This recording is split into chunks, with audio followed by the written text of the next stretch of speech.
I cannot convey to you how absolutely ass this morning has been for me personally. And on top of it, I seem to have gotten a cold. But then, I was sitting down to read through the news. I typically read Mother Jones, The New Republic, Raw Story, Daily Beast, Democracy Now!, Democracy Docket. I mean, people have asked me before, like, what typically are the news sources that you read through every day? Oh, also The Guardian, I read through them every day. And also, of course, the Oregonian. But I stumbled on a piece in Raw Story from this morning, which has done a wonderful job of lifting my mood. The piece is entitled, DOJ Tells Republicans That Epstein Files Are Even Worse for Trump Than They Thought. This piece is by Carl Gibson. I encourage you to go read the entire thing on Raw Story. I saw this headline and I was like, oh yeah, this is going to be good. Several House Republicans have reportedly heard from the Department of Justice that the unreleased Jeffrey Epstein documents are especially compromising for President Donald Trump. So this is all according to seasoned reporter David Schuster, who posted about it yesterday on Twitter. He said there is speculation/rumor sweeping through the GOP caucus. A few GOP House members say they've heard from FBI and DOJ contacts that the Epstein files, with copies in different agencies, are worse than Michael Wolff's description of Epstein photos showing Trump with half-naked teenage girls. A reference there, for folks who aren't aware, is this piece that was done back in October with the Daily Beast, where Trump's biographer, Michael Wolff, said he had personally seen about a dozen Polaroid snapshots of Trump and Epstein, in which Trump was photographed with several topless young women. It's unclear what their age is, but the implication was that they were actually girls, not women. Wolff said that Epstein had pulled out the photos from a safe and spread them out like a deck of cards on his dining room table.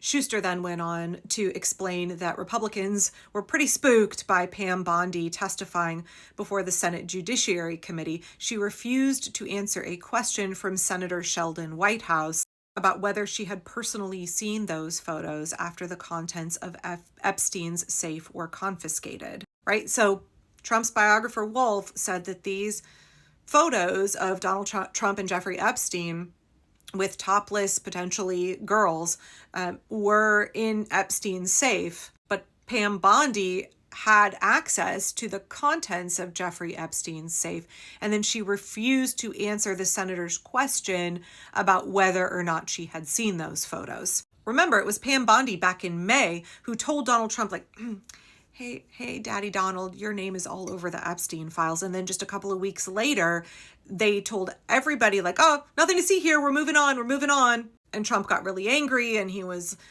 calling his own MAGA supporters stupid. He started calling the Epstein files a hoax.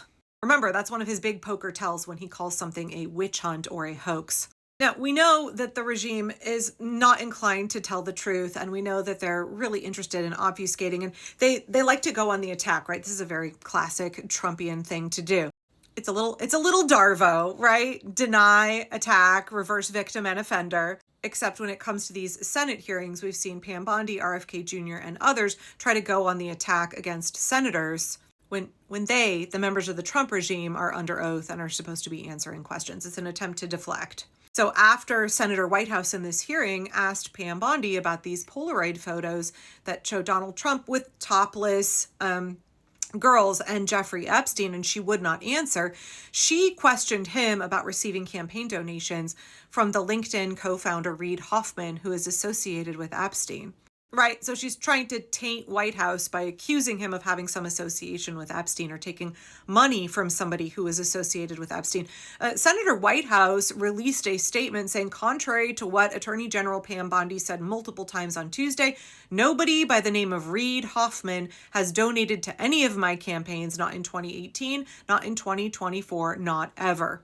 So instead of denying that Pam Bondi had seen these Polaroids coming out of Epstein's safe, she tried to distract with some false accusation, and she never denied that she saw them. Remember, she has access to the contents of the safe. Wolff said he saw Jeffrey Epstein take them out of the safe and put them back in.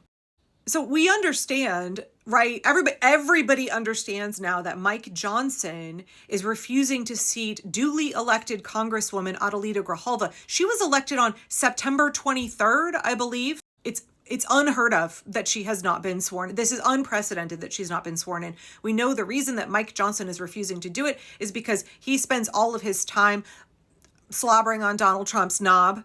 Licking his boots is insufficient. Brown-nosing is insufficient of a term. He is Donald Trump's lapdog. He will do whatever Donald Trump wants in pursuit of Mike Johnson's own white Christian nationalist ambitions. So Mike Johnson will not swear in Adelita Grijalva and is thus depriving more than 700,000 Arizonans of representation in Congress. And the reason he's doing this is because Grijalva will be the 218th signature on a discharge petition to have the Epstein Files sent over to the House.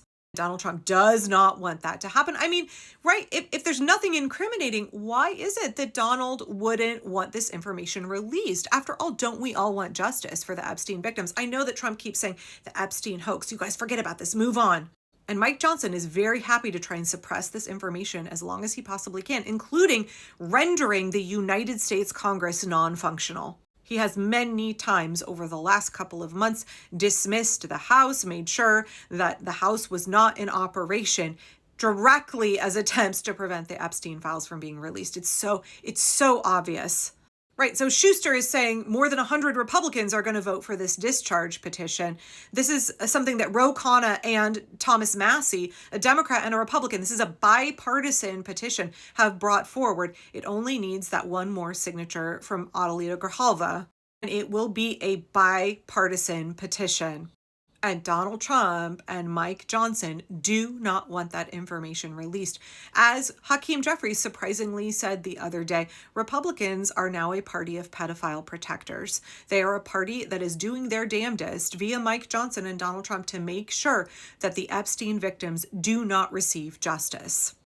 I know that there's a lot of shit going on, y'all, but we cannot forget that, yes, everything Donald Trump does is a grift. Everything he is doing is an attempt to get revenge on the American people. Everything he is doing is a classic narcissistic playbook. Yes, Stephen Miller and Russell Vought are using him to advance their own fasci agendas. Absolutely. At the same time, everything that they're doing is a distraction from the Epstein Files. This is the core of much, I believe, of what Donald Trump does. He does not want these files released.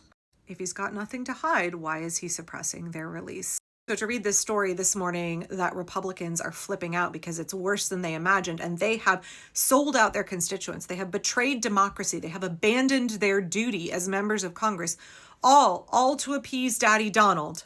They have hitched their wagon to a pedophile protector. They have hitched their wagon to a dude who Jeffrey Epstein called his best friend. They have now permanently associated themselves with trafficking women and girls. So no wonder they're squirming now. It's only a matter of time and all of this is coming out.